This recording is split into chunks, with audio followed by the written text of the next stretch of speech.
What is going on, Bulls Nation? Sad loss by the Bulls to the Cavs. I was hoping that we would be the one who would hand the Cavs their first loss of the season, but it didn't happen. But it was almost, so we'll talk about it right after this. This is your home for all things Chicago Bulls. Join the conversation. You're listening to Chicago Bulls Nation. All right, Bulls Nation. So the Bulls, went down against the Cavs, and it was a pretty competitive game, honestly. And I didn't expect that. The Cavs is on a roll right now. The Bulls just came up, coming back from an 18-point deficit against the Hawks. So it was interesting to see how this would play out if the Bulls can actually squeeze out a win. Those are the trap games for good teams. They play a team like the Bulls. They've been rolling over, teams in the NBA, and then all of a sudden you get a trap game against a bad team and you'd lose.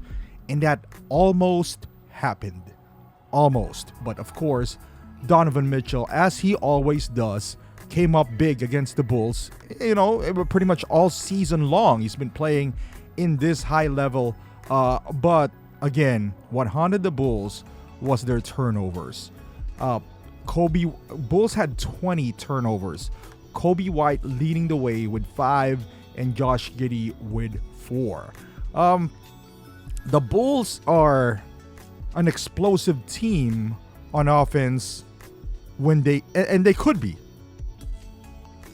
There are times where the Bulls would hit three-pointers left and right, and in a sense they are fun to watch because they're playing the brand of basketball. It's also frustrating because it doesn't translate to defense. Although in this game they played, I would say, a pretty decent defense.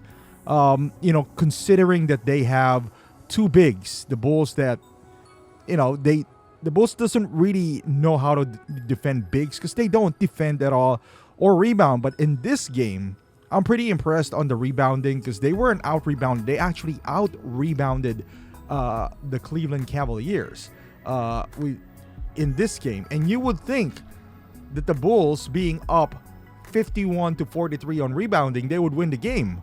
They didn't. It's a collective effort though. So, 8 rebounds for Giddey, 10 for Patrick Williams. Finally, we get some rebounds for Pat.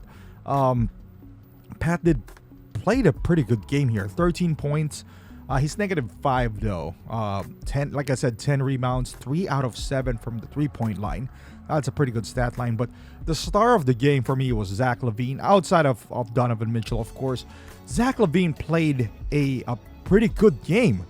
12 out of 20 from the field, 2 out of 7 from the 3-point line, 36 minutes. His turnovers was decent, only 2. He's plus 16. And also Vooch, which, again, we would need those two guys to play good down the stretch. I think it's no secret that the Bulls' goal this season is to cultivate the young players and also raise up the value of our two veterans in Vooch and Zach put them back out there in the trade market where it would do both parties a favor, because the Bulls obviously want to go to the youth movement, and both those guys deserves to be in a winning situation. I wouldn't say deserve, but they would. I'm pretty sure they'd rather be in a winning situation, especially that they're not. It's not their contract year. They're getting older. They're getting paid. So if I was them, if I was in their shoe, I would want to be in the playoffs. But nonetheless, it's a good outing for both. As a matter of fact, all season I would say they're both playing good. Playing good enough that other teams, with a need in those positions would start noticing them, and perhaps we would get a decent return this time compared to last year, where we actually teams were asking us to unload assets just to get rid of Zach. But now he's playing really good, and I actually think he can help a team that's in pursuit of a third scorer perhaps, or somebody with dynamic scoring ability like Zach with his 3-pointer. He is a triple threat. On offense, he is really, really good. On defense, he can make a lot of mistakes, also turnover-wise. But if you can limit his interaction with the ball, somebody with a good point guard or somebody with a good decision making, you could limit that.